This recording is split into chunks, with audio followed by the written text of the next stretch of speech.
Hi, I'm Jess. This is the Service Design Show, and this is episode 224. We all say inclusive design is the right thing to do, and many argue it's also good for business. So, why are we still designing primarily for that center of the bell curve user?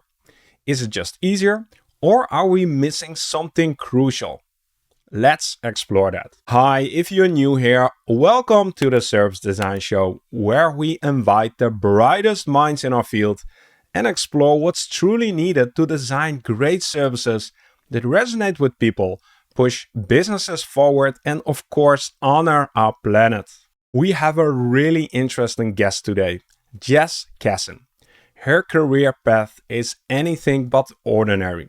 She's been an industrial designer, founded a company, led design teams, and taught at prestigious institutions. I think it's fair to say that this breadth of expertise gives her a unique perspective on the power of design. What I find most compelling about Jess is her passion for using design to build a more inclusive world. It's a thread that runs through all her work. And here's a fun fact. Jess loves the outdoors, but has had to be rescued a couple of times.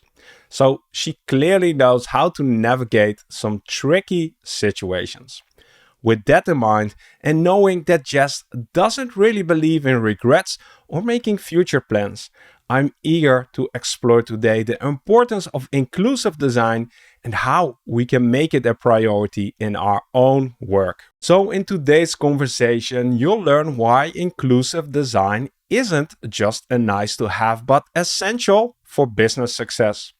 Ways to effectively communicate the value of inclusive design to business stakeholders, how to tackle common misconceptions that inclusive design is too expensive or even difficult, practical strategies for integrating inclusive design in your existing design process, the crucial role design education plays in shaping the future of inclusive design, and finally, the potential impact of AI on inclusive design and what the future might hold. One thing that really stuck with me from this conversation with Jess was Jess' story about a simple lunch that completely shifted people's perspective on inclusive design. It's those everyday examples that drive home why this is so important. As design professionals, we have a responsibility to not exclude people. And Jess shares some really easy ways to start making a difference, simple sanity checks we can all use. So join me for a great conversation with Jess, where we really deep dive into how to make design more inclusive. And I'll catch you at the end for my closing reflections. I'm your host, Mark Fontijn, and you are listening to the Service Design Show. Jess, welcome to the show. Thank you so much for having me. I'm excited to be here. I'm excited to have you on as well. Jess, you have had and worn many different hats in your career, as you've told me. Can you share a little bit about your journey and how that sort of fueled your passion for inclusive design? Sure. My journey's been a bit all over the place, but in a wonderful way where I've gotten to experience a lot of different things. So I've done everything from I was an industrial designer for a little while. I started a company designing toys for children of all needs and abilities, which came out of a passion that I'm sure we'll end up talking about in more detail. I was head of design for a physical product company. I've worked in a couple different large financial companies working on how to make finances and personal banking more human centered. I've worked in healthcare, health tech companies as head of design, trying to use design as a strategic lever within the company. And then I've been teaching along the way. So I've taught both at the Stanford D School for many, many, many years. I now teach at the Stanford Graduate School of Business and also at San Jose State to industrial design undergrad. So I've been teaching as well as a bunch of other things, as well as doing sort of more corporate jobs, small companies, big companies. So I've been a little bit all over the place in my career. Nice. Multifaceted uh, uh, contributor. It's cool that D School, like, is how, of course, we know D School from all the stories dating back to, I don't know, 2006, 7, 8, when Tim Brown. We're now in 2025. What is D School like still these days? D School's still fun. D School is still a bunch of very creative people from a lot of different disciplines coming together to solve creative problems and do it in interesting ways. So Mm. right now, mostly what I do at the D School is executive education and going in and working with execs from around the world. Um, and in terms of the students, work more with undergrads at San Jose and then business school students at the Graduate School of Business. So at the D School, I'm mostly doing executive ed, but how do you start helping people bring human centered design and design thinking back to their companies in a way that's scalable? So you're teaching at 3 different institutions, right? Not all at the same minute. I know. I try to rotate. And you have a job I and do. you're a mom. Yes, all those things. Amazing. So, Jess, you told me that you believe universal and inclusive design leads to better services, better products, and it makes business sense. Now, this makes me wonder, why aren't we all doing it already? First of all, so I think there are a lot of reasons. I think the number one is we tend to design for people like us. I have a major fear of personas because I feel like that is very center of the bell curve and you end up with your target user. I think they're great for marketing, but on the design side, I feel like they could be used for good or for bad. Um, but more often than not, it ends up making, say, here, this is our target market. This is where we're going to get most of our business. So let's talk to those people. And what that does is we end up creating products that works for healthy, able-bodied 18 to 35-year-old socioeconomically stable, English speaking. Hello. Yeah, all of those things, right? Which is great. Things should work for them, but that's not the entirety of our population. And if we started looking more broadly and looking at people that were over the age of 75 or people with different levels of physical or cognitive abilities or people who don't speak English or whatever the things are, we could make far more inclusive products that were actually better for that center of the bell curve by looking at the more extreme Hmm. cases. So I think part of the reasons, back to your original question, is that we don't think about it and we don't do it instinctively because we follow the process and the process says target market, go there. Part of it is that we're not taught to do it differently in design school or wherever we're from. And part of it is we're always being rushed and it's not part of our process naturally. And so it's easier not to. Hmm. So we think that hitting ADA guidelines is good enough. And it's not. It's better Hmm. than nothing. I'm thrilled that we have them. Don't get me wrong. But it's not, we could do a lot better. Yes, and there's a lot to unpack already. Now that you've shared these things, I'm curious, how does this relate to the fact that it makes business sense? How does it make business sense? It absolutely makes business sense. And there's a lot of different reasons why. But partially, you're limiting your audience for whatever it is. So if you're working in banking, if you're working in whatever the product is, service that you're creating, we all work on different things, obviously.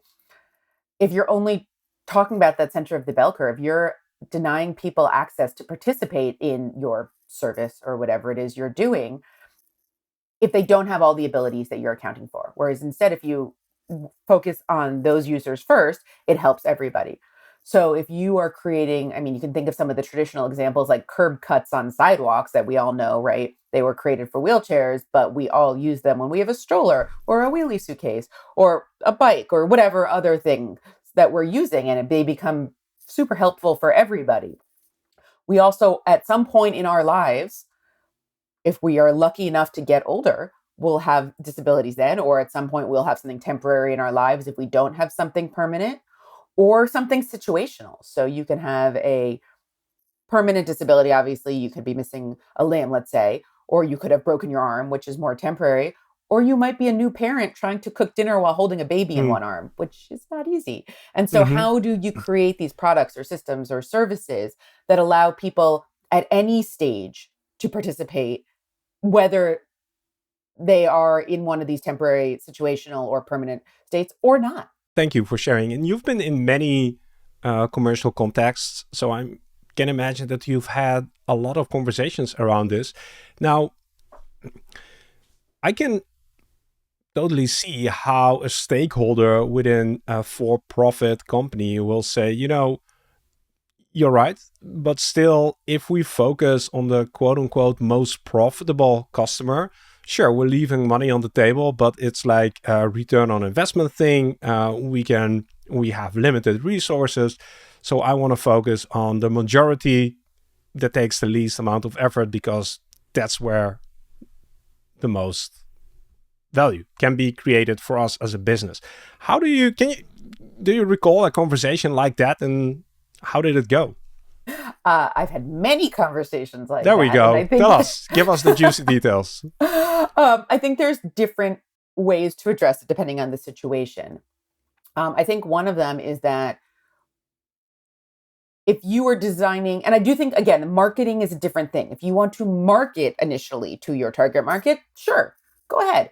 I'm talking more about the design side. But if you are trying to create, and again, it depends on the product, but currently I'm in financial services, right? If we are working on banking products and we are making them that only, younger people could use because if you're older, maybe the technology doesn't work for you or Mm-hmm. whatever it is, Mm-hmm. right? Yeah. Many of our customers are getting older. Look at the Mm-hmm. baby boomers population and how big that is getting. If we're making it harder for them, we're eliminating them from being core customers and doing things the way we want. And in banking, it's a lot about how can we make it self-service and not have to go to a branch. Well, we're making it difficult, and so people are going to the branch because it's not Mm-hmm. designed for that population. Whereas if we made it simpler there, it would actually be simpler for everybody. So part of it, I think, is hey, this is a broad range of people that we want to serve throughout their lifetime. Part of it is that people have the most disposable income closer to like 60 or 70, not at 35, 40, or when they have children and saving for college and jobs and all those things, right? So you have far more disposable income later in life. Let's focus on that. So that's one business need.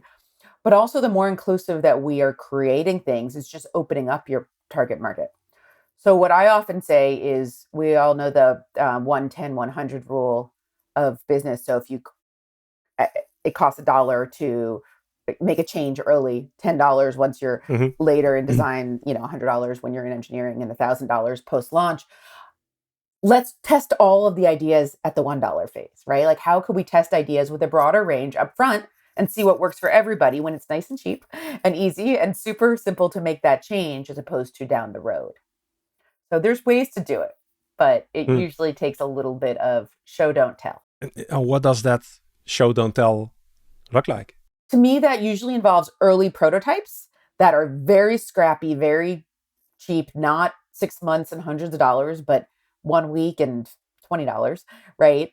And testing them with users so that we can bring back real data from users, preferably a broad range of users, to the stakeholders and say, oh, we tried the thing that we thought we were going to do. That was the obvious idea. We also tried these other things. And actually, this showed all of the users really like this one better because of whatever, and bring back actual user data, even if it's early and scrappy prototypes, that will help make it more about the users and less about me or my team and our opinions.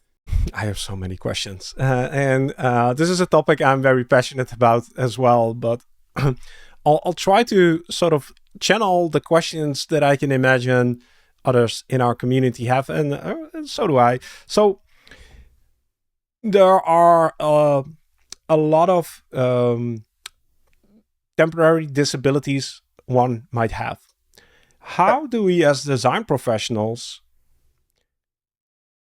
know which ones to focus on? Because again, our time and resources are limited. Um, how do we handle that? Any practical suggestions? There are lots of ways. we're never going to hit every single person. We're never going to make it perfect for everybody. But first of all, like, try things out. Try blindfolding yourself and using your Mm-hmm. product. Try doing Mm-hmm. it with one arm tied behind your back. I remember in a prior company, I we were working on a physical item, and I brought my team lunch, and it wasn't like sandwiches. It was something that was like hard to, you know, you to serve and all those things. And I made them all tie their dominant hand behind their back. I said, go, Mm-hmm. have lunch. You're welcome. Like, there you go. Eat your lunch. Anybody who came over, we're like, yeah, you're welcome to join us for lunch. Here's the rule. And made people experience it. And you start to have a little bit more empathy by doing that. So I think that's one very, scrappy way of doing it. The best way is to talk to people who are in those situations, talk to people who have had to help people who are in those situations, see what is difficult, because what you think will be difficult is probably not right. And what you think is not a cultural stigma or not important probably is to them. We just don't know. So be curious and ask questions. Do it in a if you want to help people, just talk to them. That's really the best. Bring them in, help them, let them co-design with you, whatever that looks like. We're all going to have temporary things at some point. We're all going to, or situational, or whatever it is. See So what you yeah, can do. Learn. yeah. All of us will agree that talking to people is a smart idea. Now, the thing I would love to know from you is like, how did you treat good enough? Because again, like when you try to be inclusive, you almost by definition are excluding like others because you know that okay, I'm now Yeah, designing something with people who have eye disabilities, but I'm not designing for people who have hearing problems, right? So yes. I can imagine that that brings internal conflict, and it adds to the feeling that you're not living up to the inclusive design standards. Does that make sense? Absolutely. The best answer I have to that is flexibility of use. How can people use things in different ways to get to the same whatever service or whatever it is you're trying to do? But how are their options?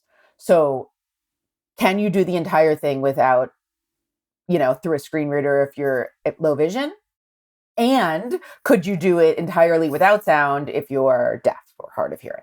Right. So it's the flexibility of use and how can you do things in multiple ways that suit you? How can you make things good if you are, different heights, different, if you're in a wheelchair? Like, what are the different things that you can do that make it as flexible as possible? And if you look at the NC State created the universal design. These were done by Ron Mason, NC State. This was universal design, which is slightly more physical product Mm-hmm. and space oriented, but they have sort of the seven tenets of universal design, which you can look at, and it's flexibility Mm-hmm. of use, intuitive. Like, is it very easy? Do you need to speak English to understand what you're doing or whatever language you're doing this in? Right. And it has seven different things. But to me, the flexibility of use and doing it with low physical effort are top of that list. Are there standards like with physical things? I can already see how you can have, and we have those like physical standards to what our bodies are capable and not capable of. But when it comes to services, there are more like relational disabilities, Mhm. emotional, like knowledge wise. There are a lot of other things that are maybe less visible and therefore harder to one acknowledge, recognize that they exist, and to like design for. Absolutely. And I think there are some known things that you can do. And more importantly, test things and ask people and have them come in and co design with you whenever possible. Because again, you're never going to make something perfect that's going to solve everybody in the world's problems. I mean, that's not the reality. And we're aware of that. But the best you can do to make people feel like things were designed for them, to make them feel included, and to feel like they are part of society and can participate in the ways that other people can, the better off. It doesn't have to be perfect. Effort goes a really long way. But how can you start bringing people in to ask? and try Okay. and So build. yeah, so here's another interesting question. If we move away from the center of the bell curve, uh, which are usually the customers, users, patients that we can find and have access the most easily, um, then we sort of shift into the edges of the bell curve. We still need to make a decision: who are we going to invite first? Yep. How do like again?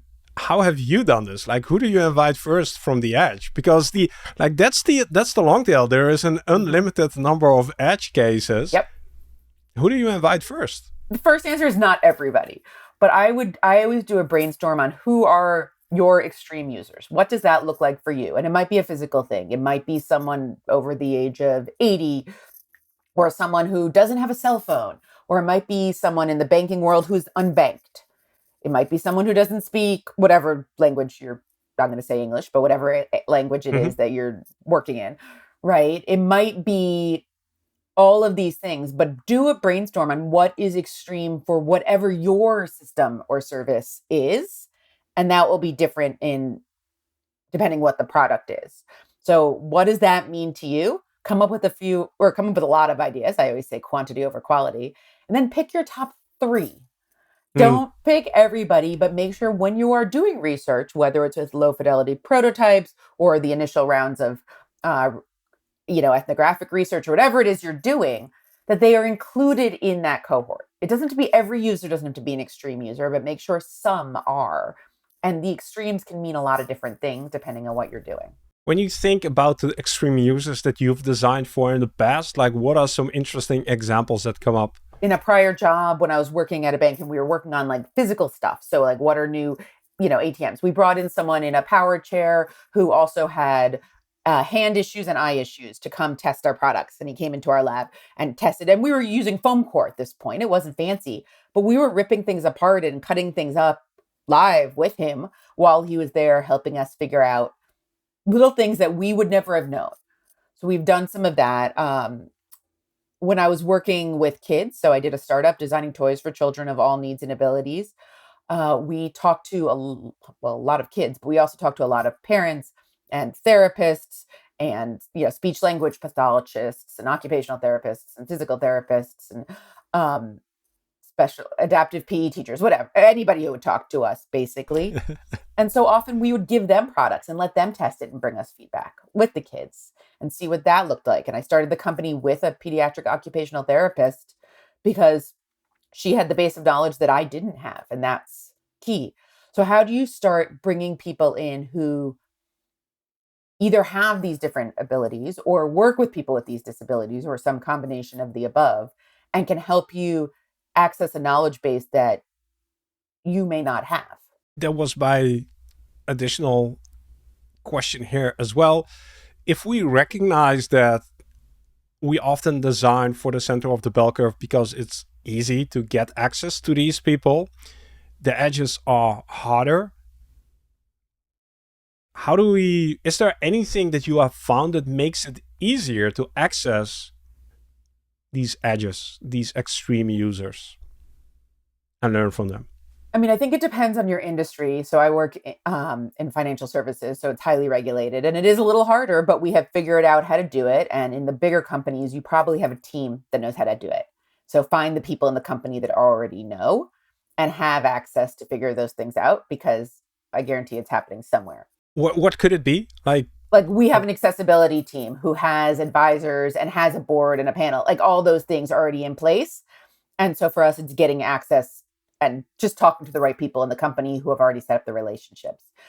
But if you use recruiting agencies for research, all the sort of normal ways of doing it with the center of the bell curve, you always give them information about what you're looking for.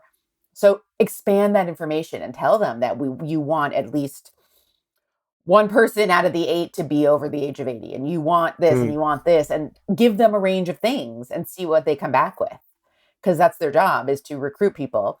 And they're recruiting the easy ones because that's what you're asking for, but hmm. see what they'll do for you. So if you're in a smaller company, and it does depend on how regulated your industry is and how you are recruiting, of course, but people are usually very willing to come and talk to you, especially if they think that you're trying to help them and design for them or with them, and bring people in for co-design sessions. Do a whole session where people are physically building together, whether it's on paper prototypes or whatever the things are, and learn. I have found that as well in my practice that people are often willing to collaborate and co-create and sort of share knowledge. The challenge often is like just finding the right people. Like once you found them, the steps that follow aren't that hard. But just getting in touch with them, where are like you said, if you are designing for similar people like you, it's easy to find that. Yep. And in some contexts, you can get lucky and say we have an accessibility department who already has the connections. But if you don't, like that's where I think people say, I have a deadline in 3 months. I can't justify trying to figure out where these people are. Let's just focus on the most profitable target group, right? Yes, and that's, I think, the default that we all go back to because it's easy and fast. And that's what, Yeah. I mean, human-centered design in general, getting it in there and getting research in there at all was our first big hurdle. Mm-hmm. And, for the last decade or two, we've been making major progress across the world there. This is the next step. How do we do it as all humanity, all humans, not just those humans? And what does that start to look like? And how do we make that part of our natural, just like research is now, how do we make that just part of the plan and not harder? Call up your local Institute for the Blind. I mean, when I was a student, Mm-hmm. I went and volunteered a couple days at the California School for the Blind. Just talked to people, hung out, right? I took my team at one point to the San Francisco Institute for the Blind, and we spent the day hanging out there, and talking to people, and went out to the farmers market with people. How do you just call people up? How do you go to your local, elder care facility and start talking to people there? How just use social media, see what you can find there. Again, depending on your industry and what you're allowed to do. Don't do anything that's going to get you in trouble. But how do you start looking out? It's not that hard to find people if you actually look. You just need to look. We have the internet. You can find people really easily if you want to. Yeah, that's true. I think it has to be within your spectrum and sort of standards of what good design looks like, that you are actively designing for the people who maybe aren't part of the common group, right? Because most likely your stakeholders will not put this in a brief. They won't ask for it, right? They won't be explicit about go find extreme users and make sure that they are included in the... So it needs to be led by the design community themselves, right? I would say there's a lot of business cases for why this matters, and you're going to do better if you bring back data. So if you start the process and you interview a wider range and you show that this is going to help and you bring back actual data, you're going to convince your leadership much faster. The other thing is, how do you story tell it, right? We all know that storytelling matters. And if you come back with a story and make them care about an individual human, whoever this person is that you interviewed or worked with, and then back it up with data. Hey, we're opening up the market to a whole group that's like that we had never talked about before, which could make the company X number of dollars, and you put a business case to it based in data and show the data as the backup. Start with the story, back it up with the data. There's no reason. And this is not actually any more expensive for us to make, any more complicated for us to make, but it's going to open up the target market. Why would they say no? Give them a reason to say yes. I I completely agree. The strange thing maybe here is, like, is it the responsibility of the design community to drive new business for a company, right? So is it up to us to think where the untapped potential is in addressable markets? We're doing this because we care about doing responsible work. But that's a lot of weight on our shoulders. It is. I agree. I also think that we are more successful as designers the better we can put things in business speak and let other people understand. Because we, as designers, speak our own weird world and our own weird language, and we understand each other. But we need to be able to speak to our stakeholders who aren't necessarily speaking the same language as us or have the same cares as us, right? So whenever we do presentations, I always tell my team, who is your audience? Hmm. What do they care about? What is keeping them up at night? How does your whatever it is you're presenting help them? And what is the fastest way to get you from point A to or to get them from point A to point B? And what do they walk away with? And if we know what they care about, so let's just say it's Money. money. Let's go with that, right? Show them how this thing that you care about is going to make them money. That's going to be your winning ticket. Is it our responsibility to get all the new business? No. But if it's our responsibility to represent our users and our whole Hmm. range of users, and the most effective way of doing that is showing the dollars that are going to come in, Hmm. why would we not use that as a tool? Uh, that's a very important and valid point that it's not our job to bring in new business, but uh, accepting that we it's not good design if you're excluding people that don't necessarily have to be excluded, or if you're unconsciously excluding groups that shouldn't be excluded. That's not good design. Mhm. And I think that's we have to live up to. We don't have very clear industry standards, and we should. A lot of guests on the show have already advocated for that, but that's probably the most compelling argument we can make, right? It's just not good design if you're excluding people.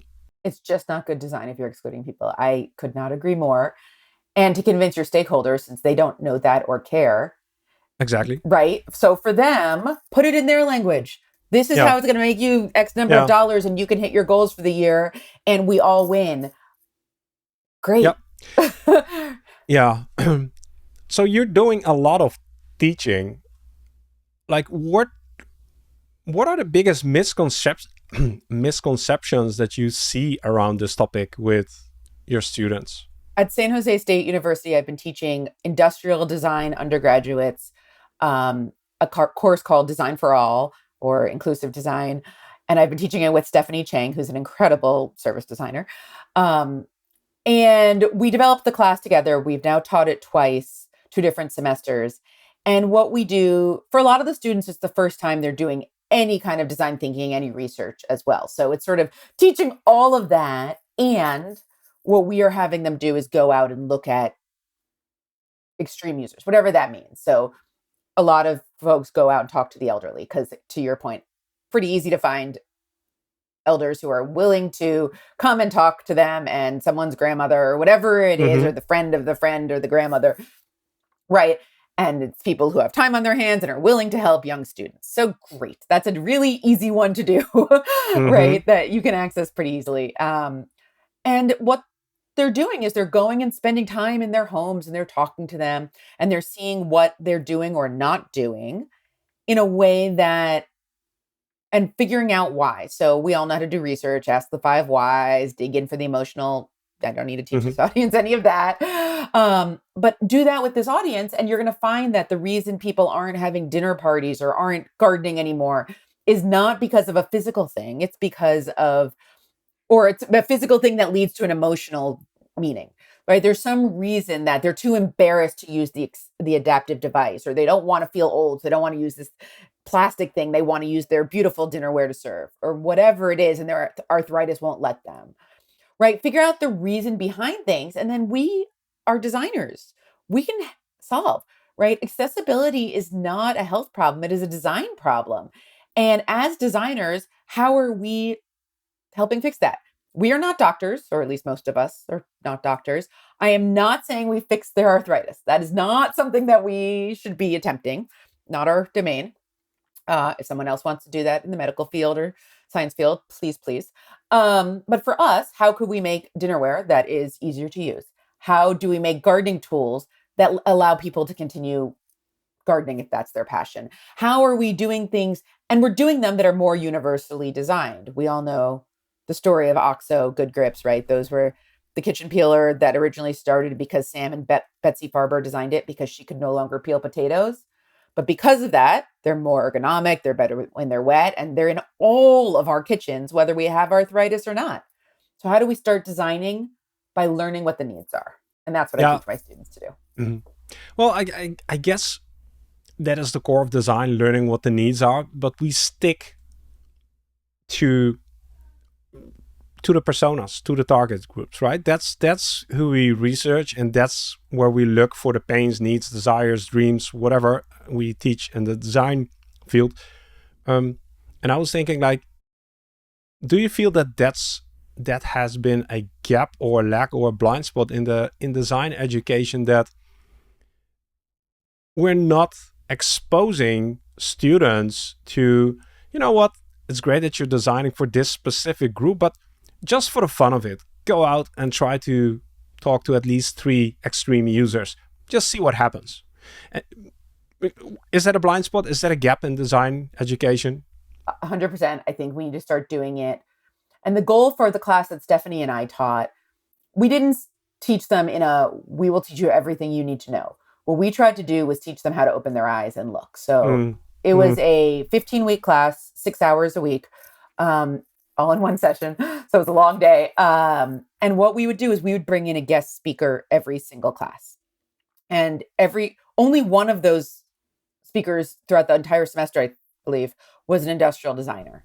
We brought in a doctor designing services for the unhoused and refugee population, who is absolutely mm, designing things, even though she doesn't consider herself a designer. She's absolutely. We brought in an occupational therapist who works with people and designs quick things to help them around their house all day and doesn't consider herself a designer, but we consider her a designer.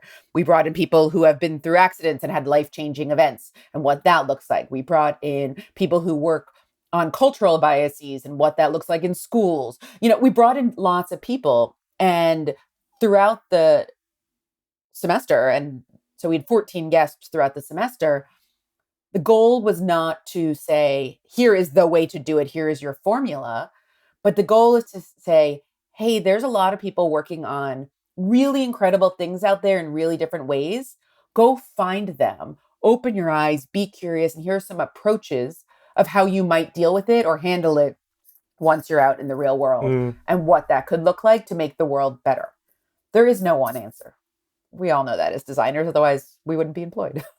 And it's like you said, it's really opening our eyes to this the serendipitous learning that can happen when you look outside of the thing that you're looking for.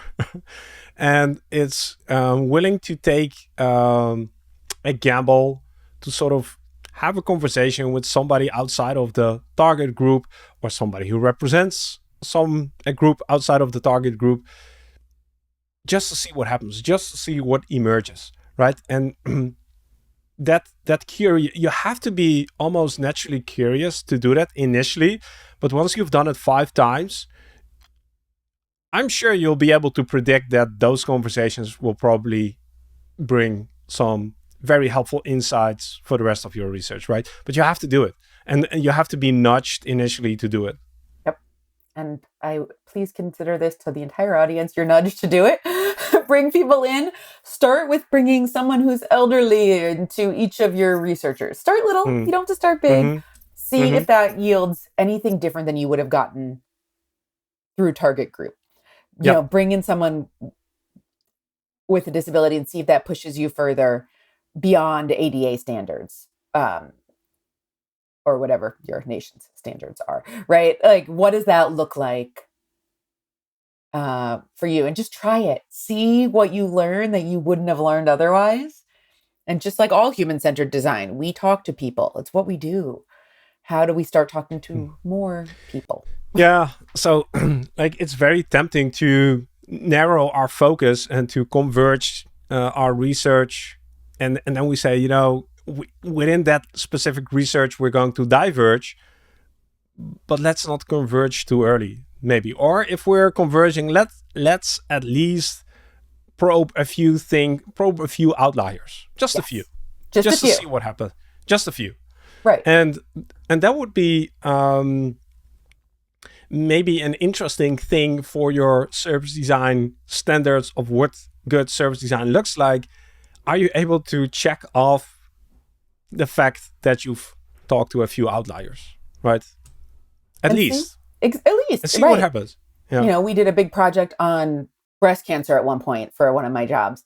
And if we're interviewing people going through the journey, why can't some of those people be elderly or be in a wheelchair? Those women are just as likely, right? And so, what does it look like for them? How does it differ? Where are the moments where it would be really easy for us to make some simple changes in a Mm, way that, mm.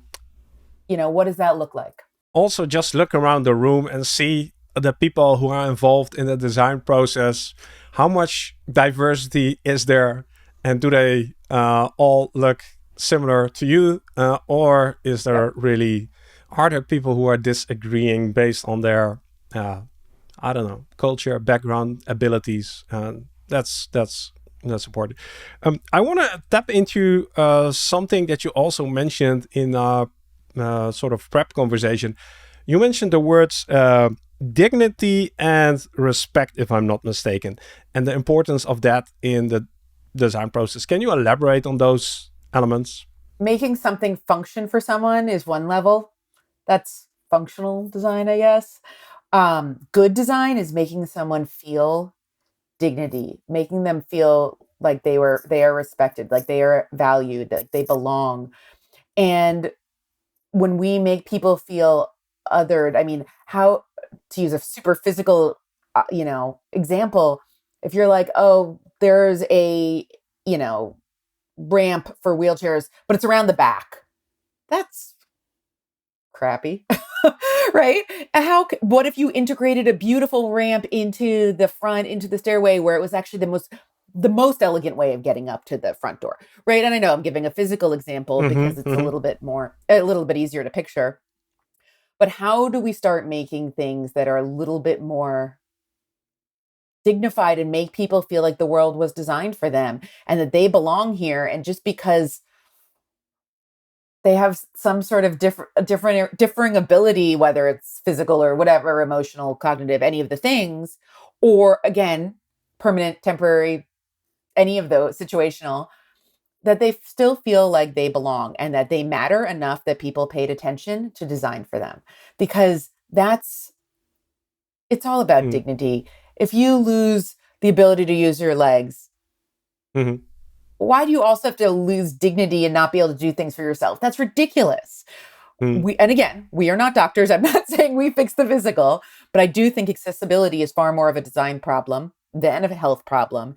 And as we are designing these products, systems, services, are we paying attention to who we are providing that dignity and respect to and who we are not?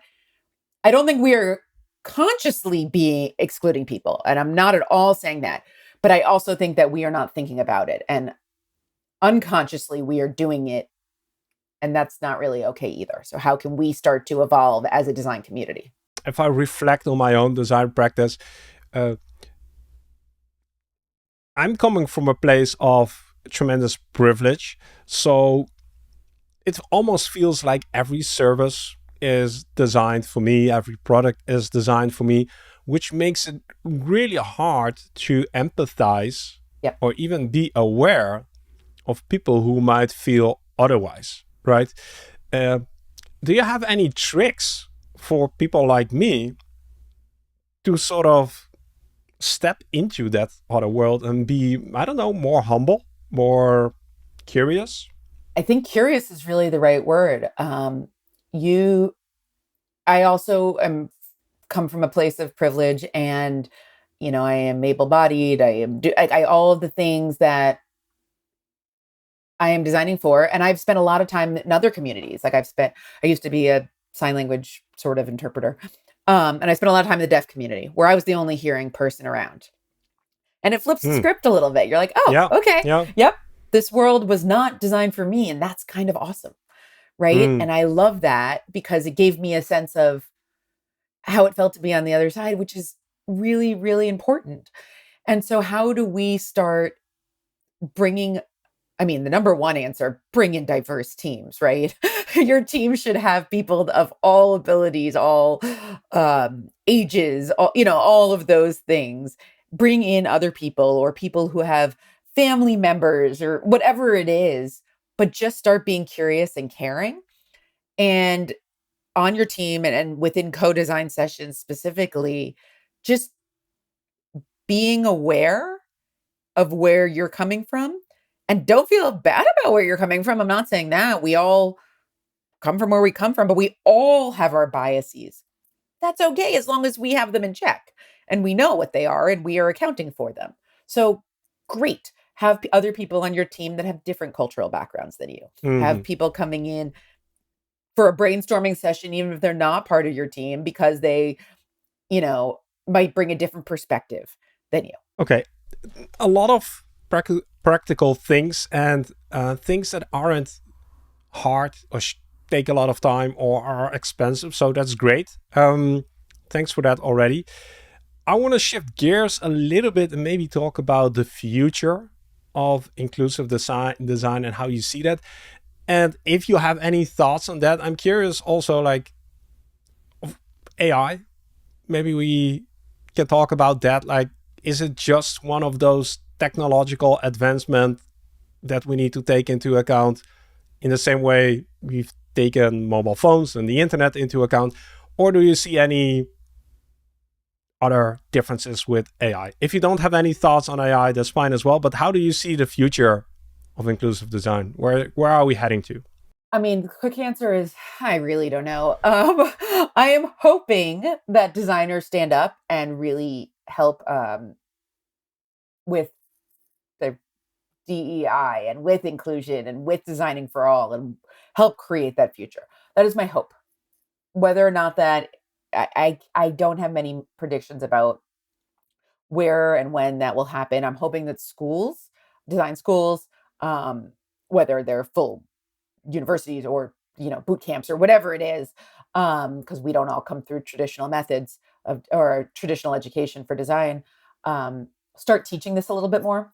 I really hope that more inclusive design classes and books and all of those podcasts, right, become things that we're listening to and just being aware. Because mostly at this point, I think it's really oh, I hadn't thought about including this group. Great. If we can get more people to think about it, that is a solid step in the right direction. Will it fix everything? Of course not, but solid step in the right direction. Um, I think I'm definitely not your leading expert on AI compared to all the people you've had on this show. So I'm not going to pretend to know more than I do. But I will say that I think with all data and with all AI, the what goes in determines what comes out. And if we are feeding in bias data through these Which things we or are training, by what? default. Which we are by default. Absolutely. Yeah. Right. And we are training, I think it is amplifying the biases and the all of that in a way that I find slightly terrifying. And I don't think we're going to avoid it. I mean, avoid AI. So I think how we are training models and how we are putting data in and all of that, we need to pay a lot more attention to make sure it is, again, it's never going to be unbiased, but let's do our best. Mm. And, you know, I'm not saying we have to get to perfect, we won't, but if we can get to better, I'll take it. Right. So what data is going in, I think is where we have the most leverage. But again, I'm not an AI expert. I will say that the one thing I think AI is going to be really helpful is we can create a lot of prototypes and a lot of things really quickly and test them. Mm. And so if that allows us to test with a broader population cheaper and quicker, I'll take that. Yeah, the training data is like the danger there is that there is a very small group of people responsible for creating models that are being used by millions of others. So that's the scary part, and you have to have a lot of trust in that small group. Hmm. I'm curious, do you feel that the AI is just another tool? Large language models are just another tool, and they can be used for good and bad. What is your gut feeling? Will it help us to accelerate towards a more inclusive future, or is it going to converge towards the bell curve? I think that's up to the humans. I think What is your gut feeling? I want it to help. I have a fear of how it is being used. AI in general, not just for design. And again, I am not the AI expert. A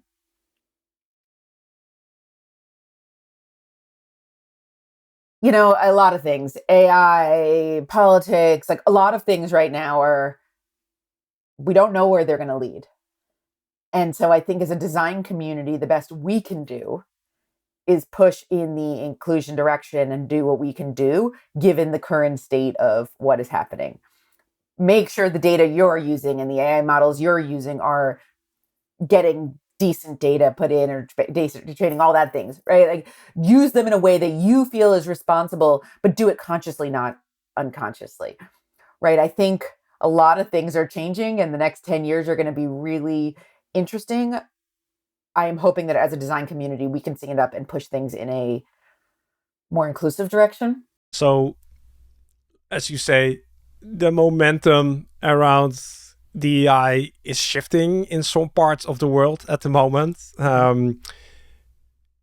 Now is the time to step up and show leadership and not wait and sort of try to fit in. Is that what you're saying? I think that is absolutely what I'm saying. And I'm also saying that I think that even more so what we were talking about earlier with the show why this makes business sense, make that the argument, not the because it's the right thing. Yeah. Because it will get further, and getting it through matters more than the logic that you're presenting. I mean, have it in your head, right? But the more we can help push this through using whatever means possible, and a lot of the times that means we need to speak business, not design, or whatever the things are. But the more we can step up and the more we can show why this matters to them, not to us, the more successful we are going to be. And I'm willing at this point to try whatever we need to do to help make this stuff possible. Yeah. And we just have to recognize that we have a big responsibility as a design community to put stuff into the world that's not harming people and that's also not harming our planet. So we could have had a similar conversation around sustainability. Absolutely. And you have to be mindful about the products and services that you're putting out in the world and thinking about whether or not they are contributing to a landfill, or are they actually making our planet more beautiful. The same conversation, like, I think, is what we have had just in the last 15 minutes.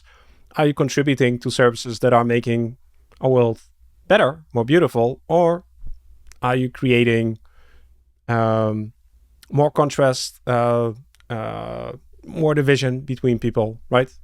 That's a responsibility we have, and we can't wait for others to give us permission to do that. Absolutely. And I think designers are in a really key role, but we don't always recognize it. So much of our training was, coming in at the end and making it pretty back in the day. And we've shifted so dramatically from there. And I feel like we still have a lot more potential and a lot more way we can go to push things towards the sustainable, responsible, inclusive futures. And it's up to us to do it. Whether we're being asked to or not is secondary.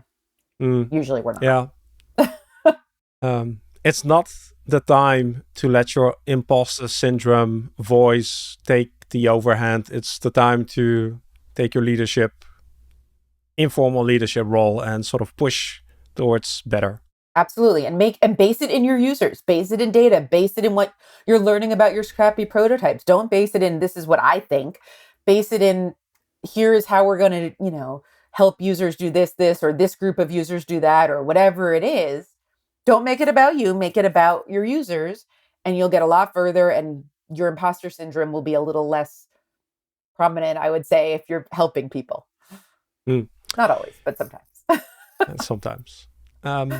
Jess, we like to wrap up our conversations with something that tickles our brain, something that we can marinate upon, something to do while we're taking a shower and thinking about the future, is there a question that you'd like us to ponder on? Ooh, let's think about that. A question that I'd like everyone to ponder on. I'd say, where in whatever you are currently working on, whatever that is, because I'm sure the listeners of this have a very large range based on who you've had on here of what projects they are working on right now. Where are the places where either on prior projects you could have been more inclusive, because that's good to know as well, or in your current project, whatever that is, who would your extreme users be?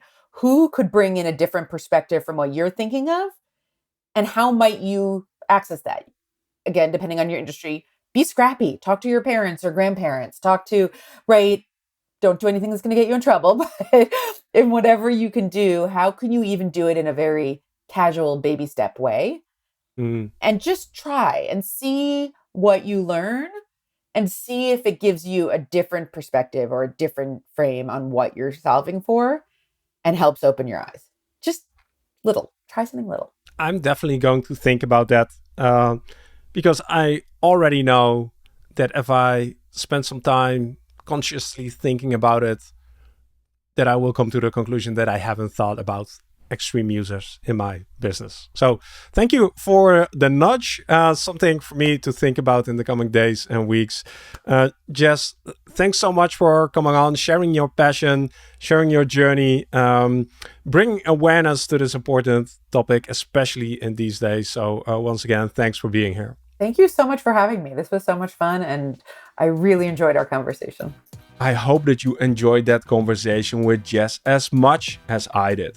Her reminder that we don't need to strive for perfection, but rather focus on curiosity and exploration is incredibly powerful.